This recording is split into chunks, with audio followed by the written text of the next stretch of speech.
মুর্শিদাবাদে দেশদ্রোহীদের দেশবিরোধীদের আখড়া হয়ে উঠেছে। টিএমসি খালি ভোটের স্বার্থে কোনোদিন তাদের গায়ে হাত দেয় না। কাশ্মীর যদি ঠান্ডা হতে পারে, আসাম ঠান্ডা হতে পারে, সব ঠান্ডা হতে পারে। বাংলাদেশ থেকে এসে এখানে উৎপাত করছে কিছু রোহিঙ্গা, কিছু অনুপ্রবেশকারী। এখানকার রাজ্য সরকারের দায়িত্ব হচ্ছে ওদেরকে ঠান্ডা করা, আইনের ভিতরে নিয়ে আসা। সাধারণ মানুষের জীবনকে দুর্বিবহ করা হচ্ছে। সিএ পাস হওয়ার পরে এখানেই উৎপাত হয়েছিল, বেলডাঙ্গা স্টেশন জ্বালিয়ে দেওয়া হয়েছিল, ও মন্দির ভাঙা হয়েছিল, ট্রেন বাস জ্বালানো হয়েছিল। মুর্শিদাবাদ জেলাটাকে ধীরে ধীরে ভারত থেকে আলাদা করার চেষ্টা হচ্ছে। পুরো বাংলাকে পশ্চিম বাংলাদেশ চক্রান্ত করার চেষ্টান্ত হচ্ছে, তারই নমুনা।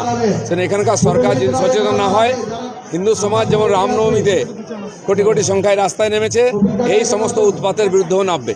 এখানে কেন কষ্ট দিচ্ছেন মানুষকে? যখন 3 তালাক বিল পাস হলো তখনও চিৎকার করেছিল, 370 ধারা উঠে গেল, চিৎকার করেছে, কিছু হয়েছে? সিএর বিরুদ্ধে ওখানে ধর্ণা দিচ্ছিল 1 বছর, সব ঠান্ডা হয়ে গেছে। পার্লামেন্ট যেটা পাস করেছে সেটা দেশের আইন, সবাইকে মানতে হবে।